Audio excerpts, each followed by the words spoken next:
G'day viewers, well, we've managed to trace a repairman for this TV. So there's a big technician company in Adelaide we've managed to get a hold of, and they've got all the equipment to fix all those BGA chips.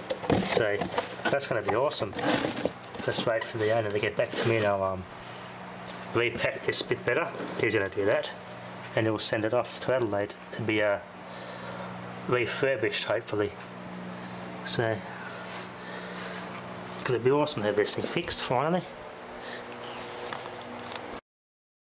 Got this Panasonic microwave part out. I think the control board stuffed up, I think. My brother's old one. So I got the parts out of this, a magnetron and an inverter. Just curious if that's it's the same power level too. It's the same power as this one. I'm just curious if I can adapt it to fit this microwave. It's the same power. It's not the same connectors on it. The signal from the control board might be different. That's the only thing, but I'll make an adapter so that connector fits on here.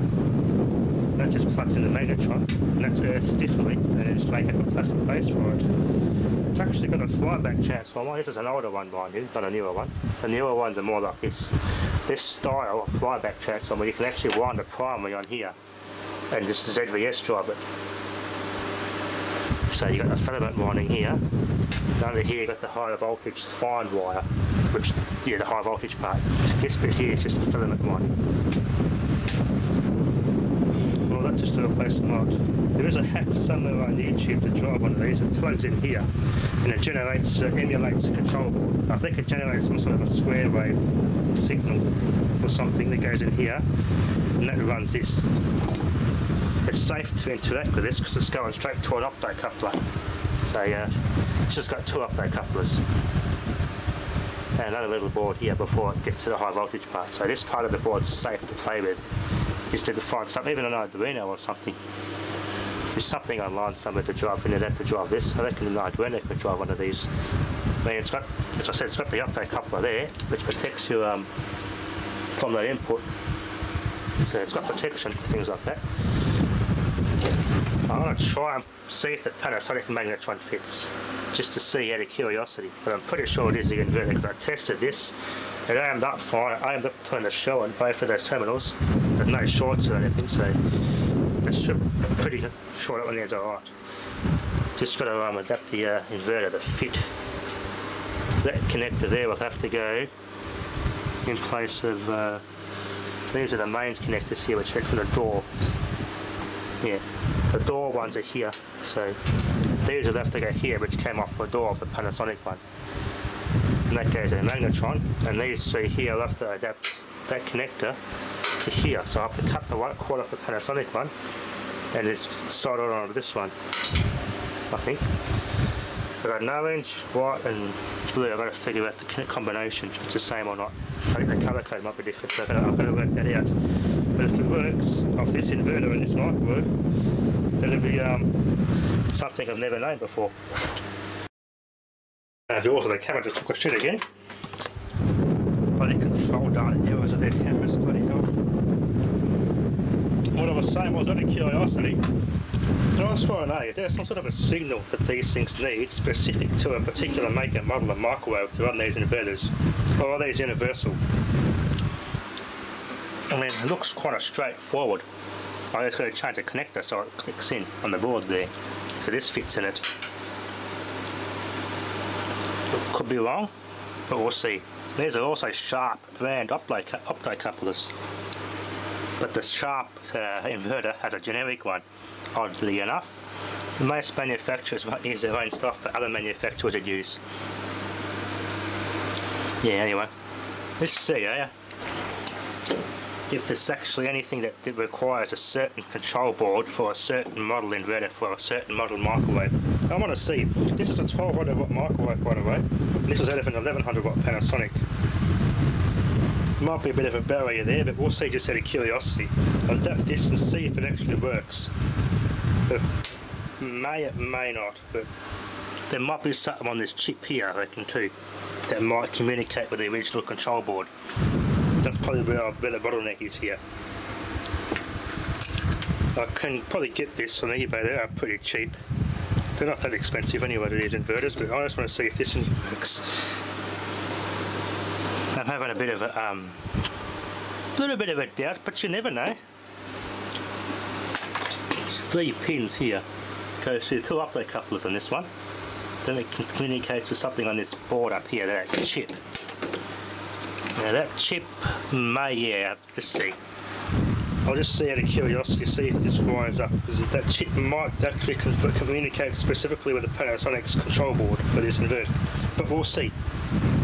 Might be a bit of a, yeah, just what manufacturers do, but out of curiosity, I'll get my project to get this in this microwave and see if this actually communicates. That'd be my little mission here. I love a good challenge. Let's just see out of curiosity if any another brand of inverter will fit in this particular brand of microwave. Don't think anyone's ever done that before, but I'll just store it just out of curiosity. And I also scored a battery charger. It's got no output. I've ripped it out of a smashed unit, fixed sort of broken traces. It's got no output. I checked that fuse, it doesn't seem to be any problems with it. I shorted it out by twisting it, shorted it together, still no output. So I'll check some of these components. Little 4.2 amp battery charger, linear one of those projector brand ones. Nice transformer, that's the main reason why I wanted it. I salvaged it. I've got some beefy bridge rectifiers, and I could just get a Dick Smith regulator kit and just make it a regulator 0 to 12 volt power supply with this transformer. Nice and beefy enough. Either one of those units I said on Dave Jones EDV Blocks channel would be nice in here actually.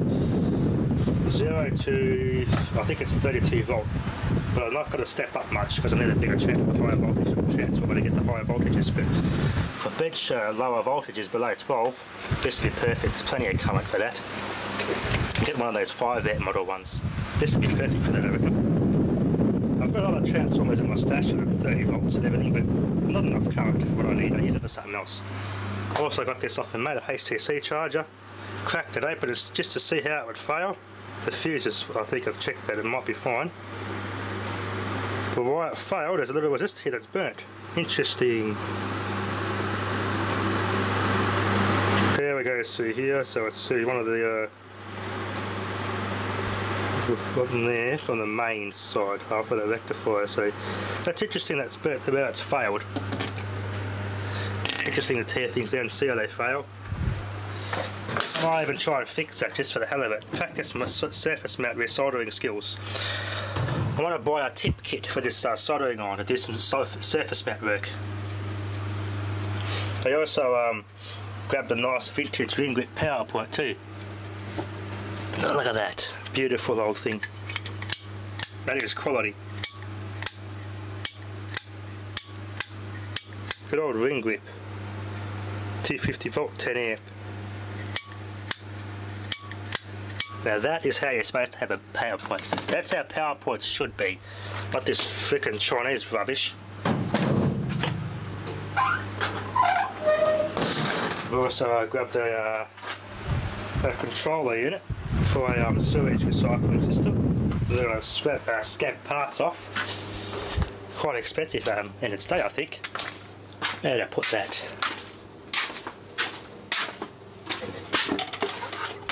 One of those sewage recycling systems you can get. It's made in Australia. These are all expensive sort of things here. Designed and made in Australia. A bit damaged. I think this switch hopefully is okay. This did pop out. No,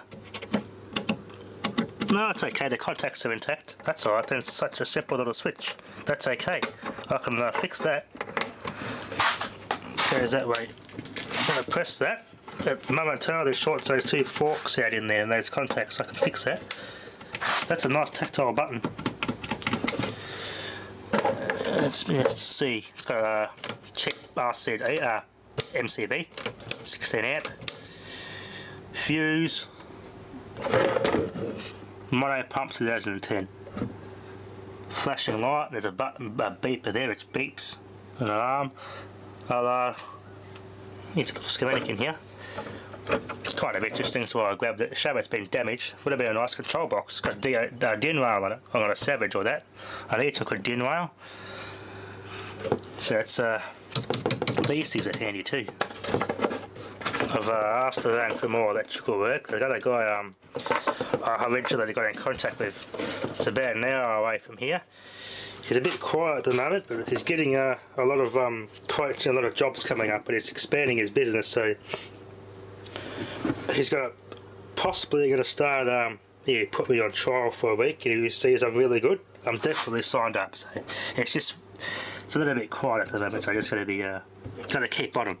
But I'm definitely going to push to get this apprenticeship, because I've got a mate that's doing it now. He's looking out for me as well, so yeah, have to fix that. But anyway, this is all sort of stuff Ed Aussie 50 comes across in his travels. I'll use most of this stuff. Like those sensor lights are kind of cool. I want to get a decent control panel like that, a metal one, and have those lights on it for the contacts on it. Eventually make something like that with meters on it, and testing fun power supply box onto the thing. Always handy to have things like that. Anyway, the microwave, I'll just part that out. I keep the good bits. As I said, I'm going to keep the good bits and the rest just go in the bin. I'll crush this all up and just chuck it in the domestic metal recycling bin. Easy enough. Going to keep that as a mains filter. I think this is okay. You can buy these on eBay too. That's a good spare part. That's not blown. Motor for a fan. Thermostat. A 5-watt current rating it is. That's good for a little that battery charger, for example. If I short that out across this, it'll trip at a certain current. That is an auto reset circuit breaker. Good for things like that. Anyway, yeah. Also got this too. Got the flyback transformer. Another big handy passive components, especially the filter capacitor. They're made because of the flyback. But anyway, that'll be enough for now. Thanks for watching.